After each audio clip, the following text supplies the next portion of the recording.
নমস্কার বন্ধুরা, অনেক দিন পর সাধারণ একজন মেয়ের একদম সাধারণ একটা ভিডিও নিয়ে আবার চলে এলাম। এই হলো আমার ব্যালকনি বাগান, যেখানে আমি একটা নিচে বানিয়েছি শু র্যাক, আর ঠিক তার উপরে বানানো হয়েছে বেশ কিছু গাছের ছোট্ট বাগান। আর ওই যে দেখছেন দুজন ঝুলছে, ওদেরকে ওখানে যদি না রাখি তাহলে রাখার জায়গা হবে না। লো মেনটেনেন্সের জন্য আমি সবসময় পাতাবাহার গাছ প্রেফার করি। এর বিভিন্ন নাম আছে, আমি ভালো করে না জানলেও যারা দর্শকরা আছেন তারা নিশ্চয়ই বুঝবেন। এই যেমন এই লাল পাতার গাছটা অ্যালগোনিমা, এবং এই বিভিন্ন ধরনের মানি প্ল্যান্ট আমার কাছে আছে। দাঁড়ান, হলুদ এই যে পাতাটা, এটা অলমোস্ট পেকে গেছে, এটাকে ফেলে দিলাম। এই যে বোতলটা দেখছেন, এটা আমার নিজের হাতে পেন্ট করা। দাঁড়ান, আর একটা আছে, দেখাচ্ছি। এই যে ইনি আবার পেছনে ছিলেন। যাই হোক, ছোট্ট করে বাগানটাকে সাজানোর চেষ্টা করেছি। এটা ঠিক বাগান নয়, একটা টেবিল টপ। ইনি হচ্ছেন বোগেনভিলা, গত বছর ফুল দিয়েছিলেন, এবছর কখন যে দেবেন আমি নিজেও জানি না। আর এখানে আছে বেশ কিছু পাতাবাহার গাছ। এই আমার দরজা, যেখান থেকে ঢোকার জায়গা।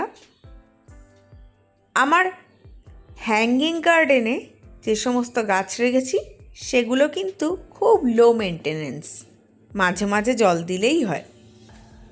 একটা জিনিস দেখবেন, দাঁড়ান একটু ওয়েট করুন।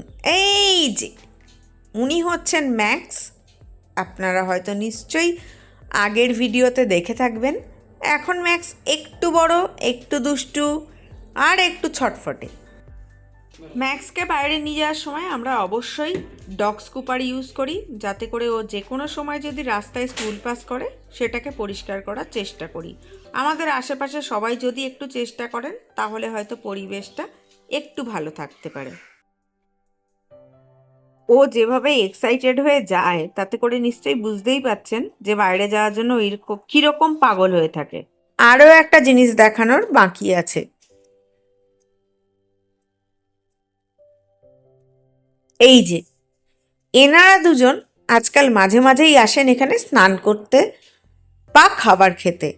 এটা হচ্ছে আমাদের গ্যারেজের রুফটপ। দুজনের আচরণ দেখে যেটা মনে হয় সেটা হচ্ছে কালোজন ছেলে এবং সাদা মহিলা। তার কারণ ওনারা বা রূপচর্চার একটু বিশেষ শখ আছে।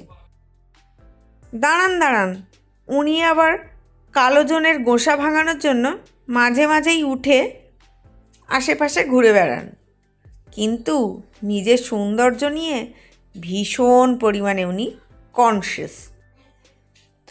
এভাবেই চলছে সাধারণ একজন মেয়ের সাধারণ জীবনযাপন এবং একটু ভালো থাকার সামান্য প্রচেষ্টা।